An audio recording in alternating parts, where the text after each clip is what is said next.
Okay, let's unpack this. Imagine your dog, maybe digging happily in the garden, or perhaps running through the woods. Hmm. Now, picture the invisible world living just beneath the surface, the soil, the leaf litter.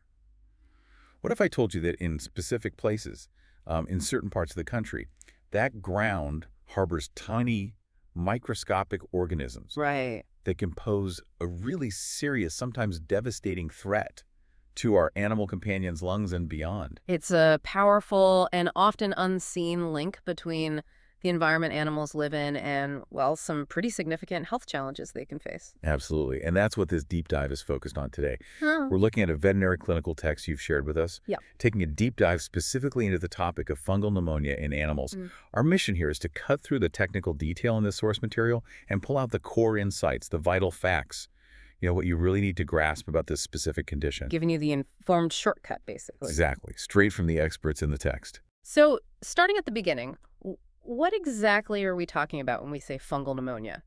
Well, based on this source, it's defined as inflammation deep within the lung tissues. Mm. The interstitial, lymphatic, parabronchial areas. It's caused by a deep fungal infection. So, fungus growing where it absolutely shouldn't be. Right. Causing major problems. And how do these fungi typically get into the lungs in the first place to start causing this inflammation? The text is pretty clear on the main pathway, inhalation.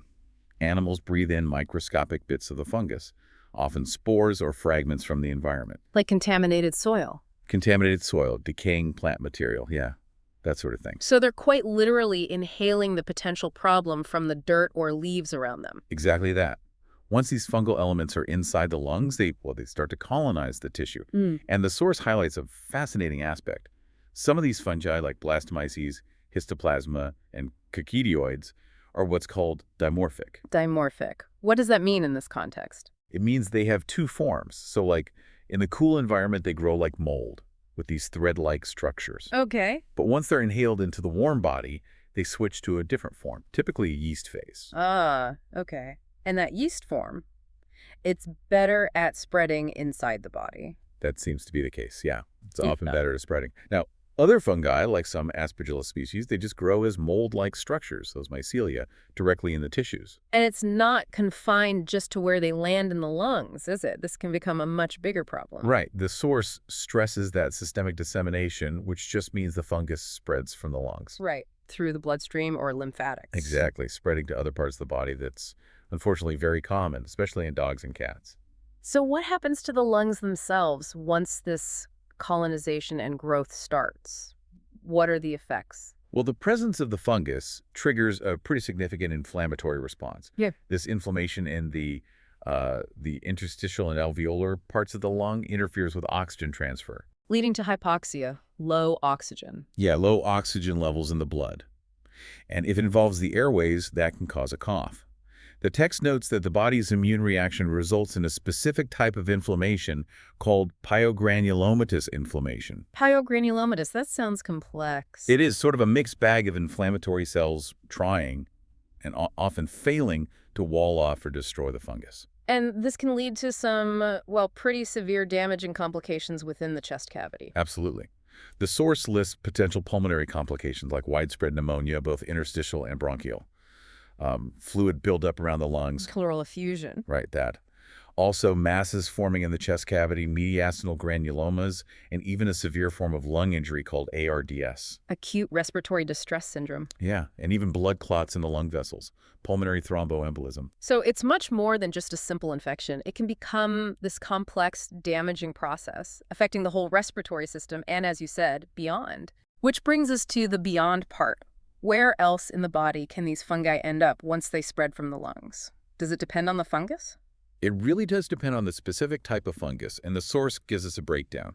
For blastomycosis, while the lungs are the most common site, something like 85% of cases, often causing widespread pneumonia, it frequently spreads.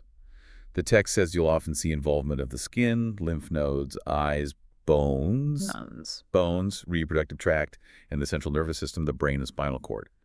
Interestingly, cats might get solitary lung masses instead of that widespread pattern. Okay, that's blasto.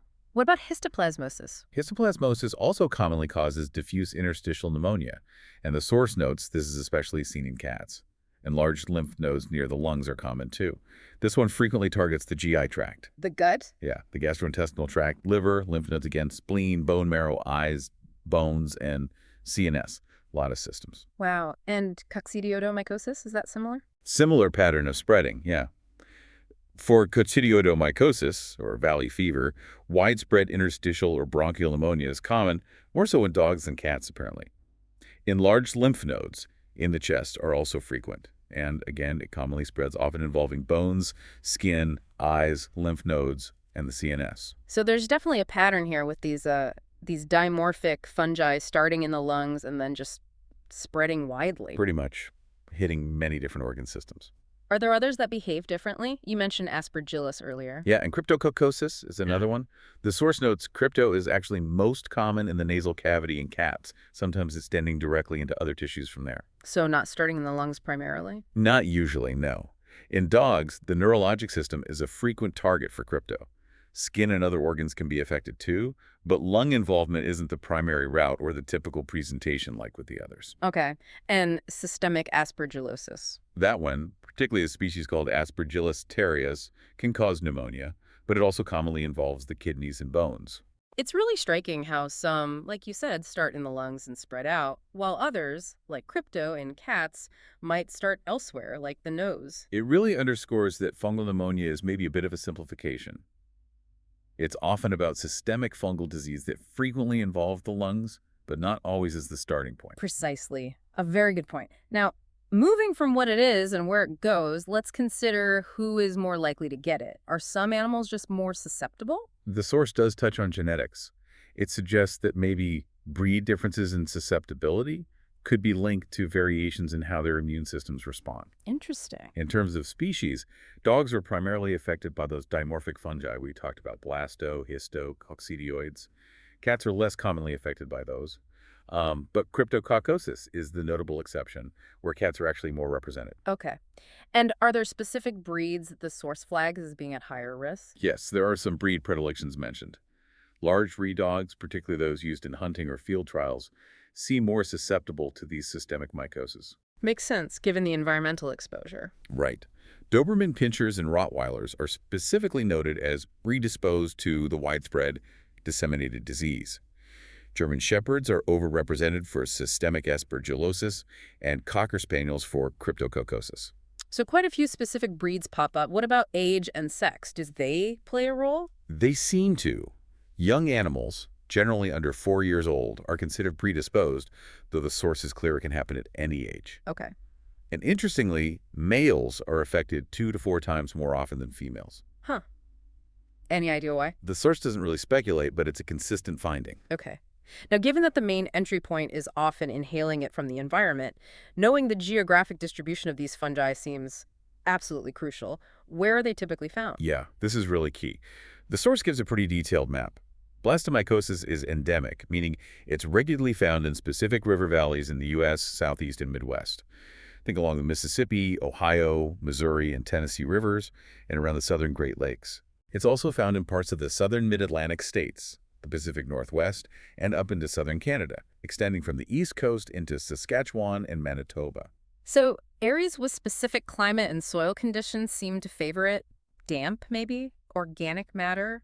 Seems like it. Histoplasmosis has a similar but actually wider geographic range than blasto, with additional pockets noted in Texas, Oklahoma, and California. Okay. And coccidioidomycosis valley fever, that's more southwestern, right? Exactly. Primarily found in the drier southwestern U.S. from Texas across to California as well as northern Mexico and parts of South America, often linked to desert or semi-arid regions, especially after rains stir up the soil. Makes sense. And what about cryptococcosis and aspergillosis? Are they geographically restricted too? No, and that's a key difference. Unlike the others, the source describes crypto and systemic aspergillosis as having a worldwide distribution. They aren't confined to specific geographic hot zones like those dimorphic fungi. That's a really important distinction.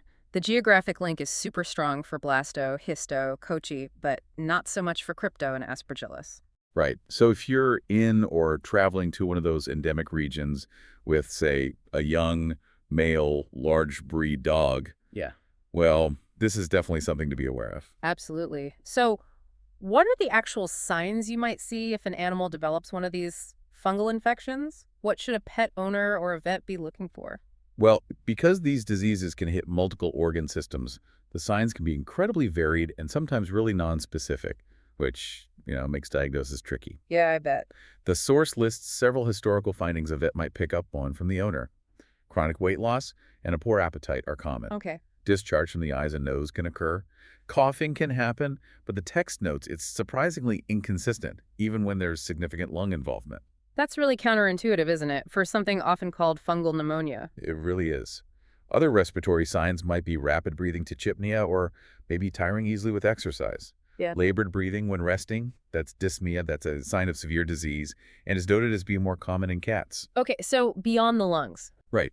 If the eyes are affected, you might see sudden blindness or maybe involuntary eyelid twitching, that blepharospasm.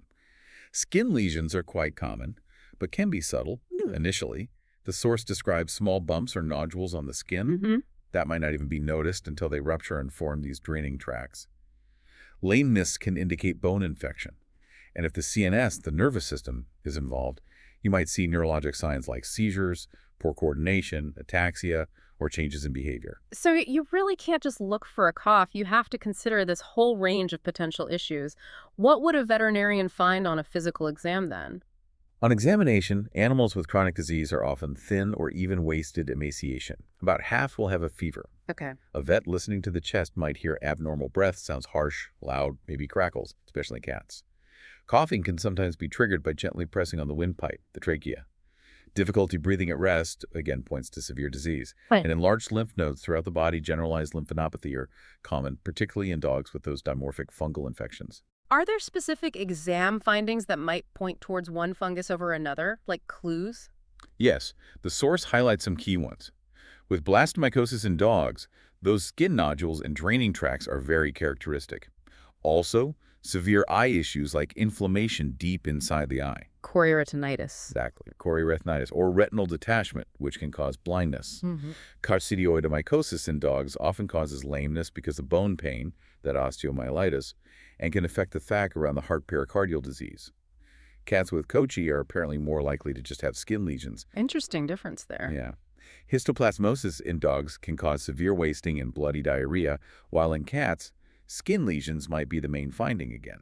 And cryptococcosis, as we mentioned, frequently causes firm swelling or masses in the nasal cavity or under the skin in cats, and serious eye disease in both dogs and cats.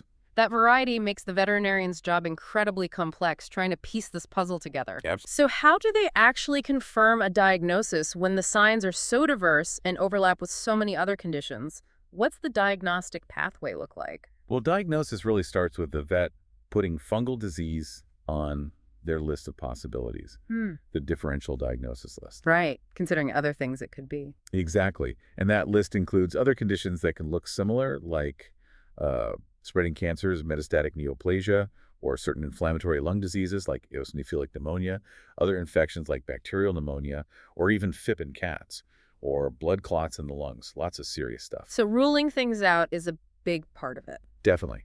Then they'll typically run some initial lab tests.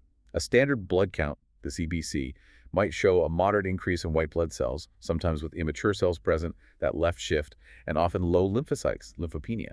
Okay.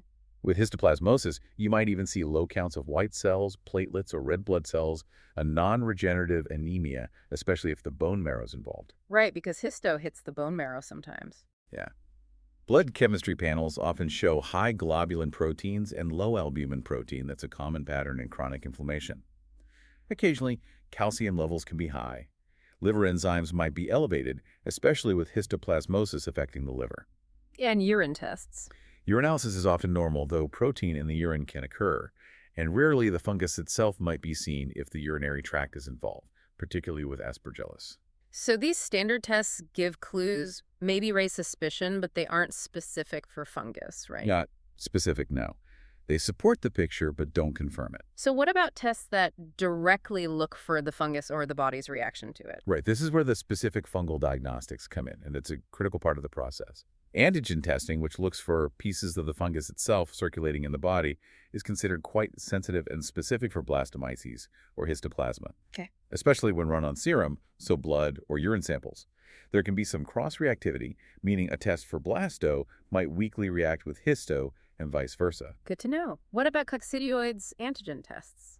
Unfortunately, the source says those antigen tests for Cocci are not sensitive enough to be reliable, so not very helpful there. Okay, so antigen tests good for blastohisto, not Cocci. What about antibody testing? Looking for the animal's immune response. Antibody tests or serology. Well, for blastomycosis and histoplasmosis, they're often unreliable according to the source. You can get false positives or false negatives. Which isn't helpful. Not really.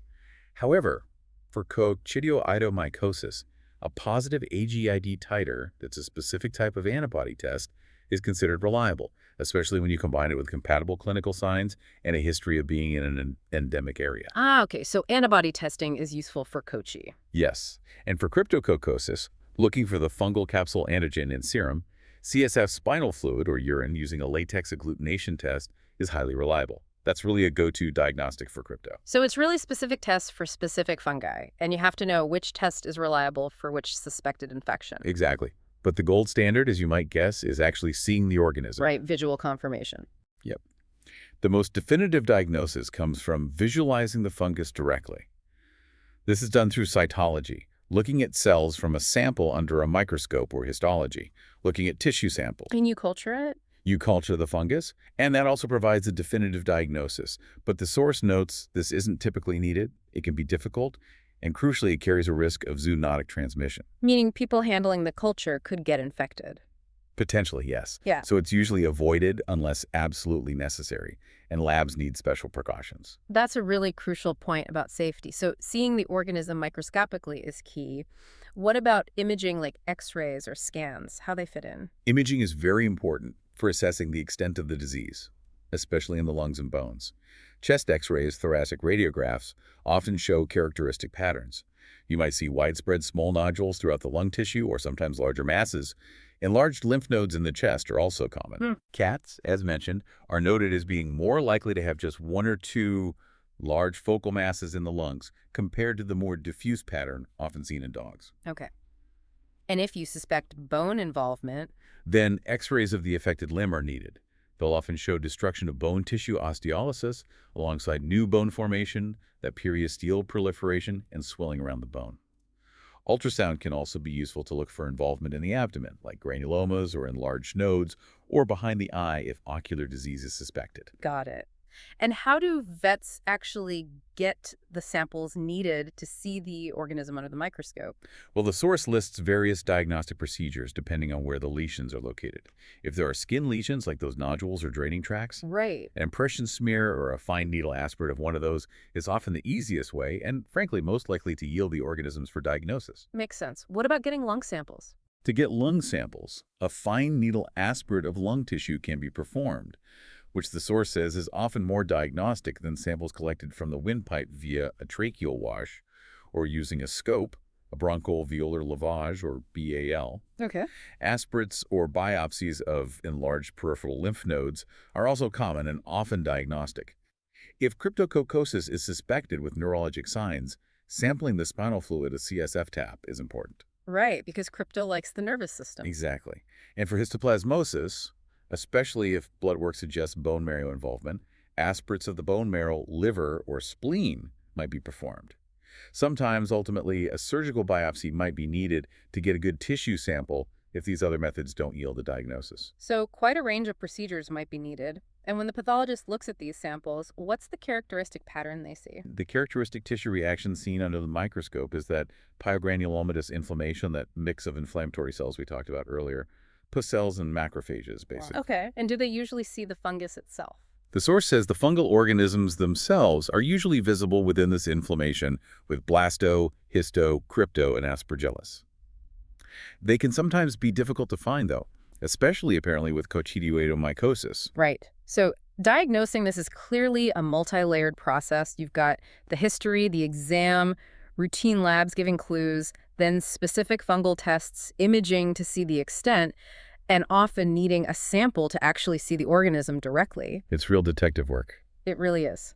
Okay, so once a diagnosis is made, what does treatment involve? You mentioned earlier it's challenging and lengthy. Yeah, it really is a significant commitment. The source emphasizes that a complete response to treatment, a cure, essentially is achieved in less than 70% of dogs and an even lower percentage of cats. Wow, less than 70%? That's sobering. It is. And treatment is typically long-term, often lasting for months, and it's expensive. That's a big factor. So that prognosis and the commitment required time, cost, effort that really needs to be discussed up front with the owner. Absolutely. Transparency is key. What does the actual treatment involve then? Supportive care first. The level of initial care depends on how sick the animal is. If they're stable, maybe eating okay, breathing reasonably well, treatment might be managed as an outpatient. Okay. But if they are severely dehydrated, not eating, or really struggling to breathe due to low oxygen levels, they absolutely require hospitalization. They'll need supportive care like intravenous fluids, oxygen therapy, maybe nutritional support, and sometimes antibiotics if there's concern about secondary bacterial infections setting in. Makes sense. And diet. Diet's important too. A high-quality, calorie-dense food is recommended to combat that weight loss. And if there's severe GI involvement, particularly with histoplasmosis, a highly digestible food is necessary. Okay. And then the core of the treatment is the antifungal medication itself. Exactly. That's the main weapon. The source details the primary drugs used. Itraconazole is a commonly used oral antifungal. Given by mouth. Yes, oral. It needs to be given with food for better absorption. And the liquid formulation is noted as being absorbed better, more bioavailable, especially in cats, where a slightly lower dose of the liquid is often used compared to the capsules. Good tip about the liquid for cats. What else? Fluconazole is another common oral option, often used at a higher dose than itraconazole. The source identifies it as the drug of choice, specifically for cryptococcosis. Right, we mentioned crypto likes the CNS and eyes. Exactly, and fluconazole penetrates those areas and the urinary tract better than itraconazole, so it's preferred for crypto, CNS, or urinary tract involvement. It often requires a longer treatment course, though. Okay. What about the more powerful IV options for severe cases? For seriously ill patients, lipid complex amphotericin B is a potent antifungal given intravenously, so by IV drip. It's generally favored over the older formulations because it's less toxic to the kidneys. Nephrotoxicity, right. Right, less nephrotoxicity. And it doesn't require that aggressive fluid loading, the saline diuresis, beforehand, like the older type did. It's typically given every 48 hours or so for a set number of treatments, often to get the infection under control initially. Okay. Any other main drugs? Posaconazole is another oral antifungal mentioned, also given with food. The text suggests it may be particularly effective for aspergillosis. Got it. Are there any medications you should generally avoid using? You mentioned the immune system earlier. Yes, good point. Corticosteroids like prednisone are considered relatively contraindicated. Because they suppress the immune system. Exactly, which can worsen a fungal infection. However, the source does note they might be necessary for a very short period in animals with severe breathing difficulty, that severe dyspnea, just to help reduce the overwhelming inflammation in the lungs. But it needs to be done very, very cautiously, and usually alongside aggressive antifungal therapy. A tricky balancing act. Definitely. And any major side effects or precautions with these main antifungal drugs? You mentioned kidney toxicity with amphotericin B. Yes. Besides the kidney risk with amphotericin, the azole drugs like itraconazole, fluconazole, posaconazole should be used with caution in animals that already have severe liver disease. Okay. And liver enzymes are typically monitored during treatment with azoles. Amphotericin B shouldn't be used in animals that are dehydrated or already have kidney problems, azotemia, and its use should be stopped or the dose adjusted if kidney values, the BUN or creatinine, start to rise significantly during treatment. What about side effects from the azoles themselves? They can cause side effects like loss of appetite, vomiting, diarrhea, and sometimes elevated liver enzymes. A less common but serious side effect seen sometimes with itraconazole is inflammation of the skin's blood vessels, cutaneous vasculitis. Okay. And can they interact with other drugs the animal might be on? Yes, they can. The source specifically mentions that antacids and certain anti-seizure medications can lower the blood levels of itraconazole, potentially making it less effective. So vets need to be aware of other medications. Right. The source also listed some alternative or maybe add-on treatment options? It did. Ketoconazole is an older oral azole that can be used, but it generally tends to have more side effects than itraconazole, requires longer treatment, and relapses are apparently more common. So itraconazole is usually preferred now. Okay. The standard older formulation of amphotericin B can also still be used intravenously, often alongside an azole for severely ill patients to get a faster kill. but it requires that very careful administration with fluid therapy, the diuresis, to try and protect the kidneys. Right, the more difficult one to use. Yeah. There's even a way to give amphotericin B subcutaneously under the skin diluted in fluids, maybe 2 to 3 times per week. The source notes this as another strategy that might reduce kidney toxicity compared to the IV route, though absorption can be variable. Interesting. Any others? Voriconazole is another oral azole mentioned specifically for invasive aspergillosis. And terbinafine, which is another type of oral antifungal, can sometimes be added to an azole protocol for infections that are proving resistant to treatment. Wow, that's quite a pharmacopoeia. It really sounds like treatment is very tailored to the specific fungus, the severity, the location, and the individual patient, and requires really careful monitoring. Absolutely. It's not one size fits all. So how is the animal monitored during this potentially month-long process? Monitoring is crucial, both to assess the response to treatment and to watch for those side effects. If the animal is on long-term azole therapy, the source recommends checking liver enzymes monthly. Okay. If amphotericin B is being used, kidney values BUN and creatinine need to be checked before every single dose. Chest x-rays are typically repeated periodically to see if the lung lesions are improving, and importantly, they should be repeated before deciding to stop treatment to confirm resolution if possible. Makes sense. Any other monitoring tools? Yes, for blastomycosis and histoplasmosis, where those antigen tests are useful for diagnosis. Right, the urine or serum antigen tests. Exactly. Follow-up urine antigen testing can be a useful way to monitor therapy. Ideally, you want to see those antigen levels decrease over time with successful treatment, and they should ideally be negative or near negative before stopping therapy. That's a great objective measure. Now, what about preventing infection in the first place? Is there anything effective? The source is fairly brief here. It basically recommends reducing possible exposure. Which might mean? Well, maybe cleaning up areas with high organic matter, like rotting wood or compost piles, or areas contaminated with bird or bat feces, especially in those endemic regions where these fungi are known to thrive. Okay. But, complete prevention in areas where the fungi are just naturally part of the soil ecosystem is probably very difficult, if not impossible. Right. Hard to stop a dog from sniffing around or digging. Exactly. So the focus really has to be on early diagnosis and effective treatment once an animal is infected. Okay. Let's talk about the potential long-term outcomes and complications then. What are the main concerns? The source lists a few significant potential complications. Blindness, particularly from severe eye involvement with blastomycosis or cryptococcus, can unfortunately occur and is usually permanent if the retina is detached or severely damaged. That's devastating. It is. And kidney failure is a risk, primarily associated with amphotericin B therapy, although, as we said, it's less common with the newer lipid complex formulations. Okay. And the overall prognosis again, you mentioned less than 70% cure rate in dogs. Yeah, it really depends on the fungus, the severity, which organs are involved, and how quickly treatment is started. As we touched on, the prognosis is often guarded. For blastomycosis, treatment is a minimum of 2 months, often longer, and about 60–70% of dogs treated with itraconazole achieve a cure. However, dogs that present with severe breathing difficulty due to low oxygen levels have a significantly poorer prognosis. Right. Severe lung involvement is a bad sign. Definitely. For the other dimorphic fungi, Histo and Cocci, treatment generally continues until about a month past the point where the animal's clinical signs have completely resolved and radiographic signs have improved.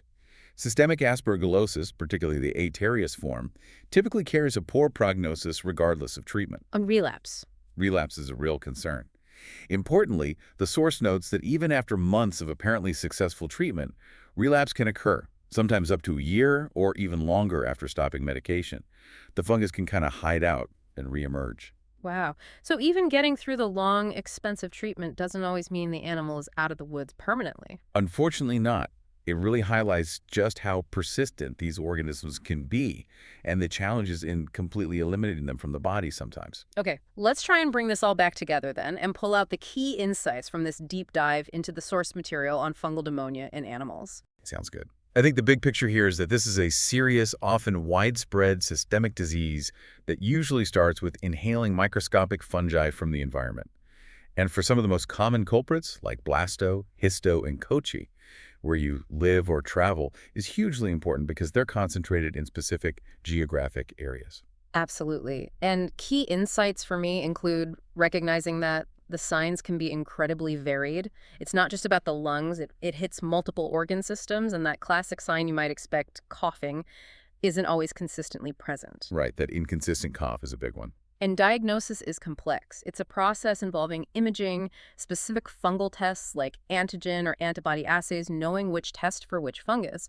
And often the definitive step is actually seeing the organism under a microscope, sometimes needing procedures like lung aspirates or lymph node biopsies to get that sample. And perhaps the most significant takeaway for anyone potentially dealing with this or just understanding it is the reality of treatment. It's typically a very long road, often lasting months. It's costly, and despite using aggressive therapy with specific antifungal medications, the prognosis is often guarded, maybe a 60–70% cure rate for some, less for others, and relapse is definitely a real possibility down the line. Yeah. Understanding this condition really gives you, I think, a deeper appreciation for how connected the health of our animal companions is to the environment they live and play in. It really does. It also highlights the sophisticated detective work involved in veterinary medicine and the significant commitment required from both vets and owners to tackle these complex environmentally linked diseases. Absolutely. It really makes you pause and think about that incredible, often hidden fungal network present in the world beneath our feet, doesn't it? And how in certain circumstances and locations it can unexpectedly intersect with and profoundly impact the lives of the animals we care for. It really does. It certainly underscores the ongoing need for, well, maybe better diagnostics, faster diagnostics, and certainly more effective, less toxic treatments in this really challenging area of veterinary medicine. Couldn't agree more. Thank you so much for walking us through that. And thank you for joining us for this deep dive into fungal pneumonia based on the source material you shared. We hope this exploration has provided you with some valuable insights.